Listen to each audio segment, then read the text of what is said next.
राजस्थान में आप सभी का स्वागत है। सीधा लिए चलेंगे आपको उत्तराखंड के देहरादून, जहां पर इंडो नेपाल अंतर्राष्ट्रीय व्यापार मेला कार्यक्रम में मुख्यमंत्री पुष्कर सिंह धामी संबोधित कर रहे हैं। होता रहेगा। जैसे सनातन की हम बात करते हैं, सनातन न नया है न पुराना है। सनातन पहले भी था, सनातन अब भी है और सनातन आगे भी रहने वाला है। ये न नया है न पुराना है, ये सदा था, सदा है और सदा रहने वाला है। इसी प्रकार से भारत और नेपाल के संबंध भी सदा से थे और सदा से थे, सदा से है और सदा से रहने वाले हैं। नए पुराने नहीं हैं।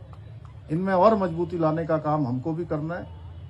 हमारे माधव जी बैठे हैं वहां पर, ये भी हमारे बड़े अग्रदूत हैं। समय समय पर बड़ा संबंध जो है जोड़ने का काम करते हैं। हमारे पंकज जी हैं यहाँ, अरे मैंने इनको देखा ही नहीं मंच पर। तो अयोध्या में भगवान श्री राम के मंदिर का निर्माण में नेपाल की सनातनी जनता ने भी अपना अमूल्य योगदान दिया। ये किसी से छिपा हुआ नहीं है। जो हमारी साझी सांस्कृतिक विरासत और आध्यात्मिक एकता का प्रतीक है। आज आदरणीय प्रधानमंत्री श्री नरेंद्र मोदी जी के नेतृत्व में भारत और नेपाल के संबंधों को और अधिक मजबूती प्रदान हो रही है। उसके लिए अनेक काम किए जा रहे हैं। उनके नेतृत्व में जिस प्रकार से केदारनाथ एवं पशुपतिनाथ के बीच आध्यात्मिक एकता सजीव हुई है, वो अपने आप में अद्वितीय है।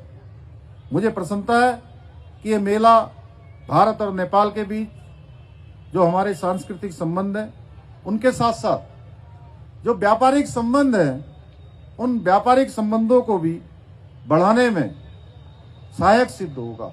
बहुत बड़ी कड़ी जोड़ने का काम ये इंडो नेपाल मेला करेगा। साथ ही ये मेला दोनों देशों के व्यापारियों को, कारीगरों को और किसानों को, अभी पीताम्बर जी कह रहे थे किसानों के संबंध में भी हमको आगे बढ़ना चाहिए।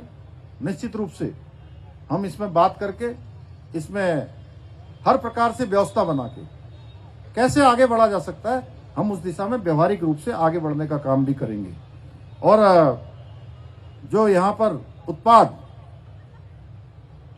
नेपाल और भारत के हैं, उन नेपाल और भारत के उत्पादों को प्रदर्शित करने और उनको बिक्री का एक मंच भी इस मेले के माध्यम से मिलेगा। भाइयों बहनों, नेपाल और भारत के सीमावर्ती क्षेत्रों में पर्यटन की भी अपार संभावना है। जब हमने यहाँ पर मानसखंड मंदिर माला मिशन, आज मानसखंड के अंदर उसको बनाने का काम किया है, तो मानसखंड का जो इतिहास है हमारे रावल जी ज्यादा जानते हैं। हमारे मंच पर बैठे हुए अनेक विद्वान लोग यहाँ पर आए हुए हैं, सब जानते हैं। वो मानसखंड का पूरा अगर हम इतिहास देखेंगे तो भारत और नेपाल का संयुक्त रूप से एक जो है इतिहास बनेगा। एक साथ जो है सांस्कृतिक विरासत, हमारे धार्मिक पर्व, धार्मिक पर्यटन, ये सारा का सारा जुड़ा हुआ है। इसलिए इस क्षेत्र में अपार संभावनाएं इस क्षेत्र में भी हैं। उत्तराखंड से लेकर नेपाल तक अनेक पर्यटन और धार्मिक स्थल हैं, जहां आस्था भी है, प्राकृतिक सौंदर्य भी है और इसका एक अद्भुत संगम कहीं देखने को मिलता है तो भारत नेपाल के हमारे इसी सीमावर्ती क्षेत्रों में देखने को मिलता है। और अभी कुछ दिनों पहले उत्तराखंड के अंदर 38वें राष्ट्रीय खेलों का आयोजन किया गया। पूरे देश के राष्ट्रीय खेलों का आयोजन किया गया। आप सबको बड़ी जानकर खुशी होगी कि काली नदी में वो आगे आकर शारदा बन जाती हैं। काली नदी शारदा में वही काली वही शारदा जो भारत और नेपाल के बीच सीमा रेखा का काम करती हैं, उसमें रात्रिकालीन राफ्टिंग प्रतियोगिता आयोजित की गई, जो पूरे Guinness book of world record में दर्ज हो गया कि रात्रिकालीन प्रतियोगिता जो है उस भारत नेपाल सीमा पर आयोजित हुई है, टनकपुर हमारे बूम क्षेत्र में। आदरणीय प्रधानमंत्री श्री नरेंद्र मोदी जी के नेतृत्व में प्रारंभ की गई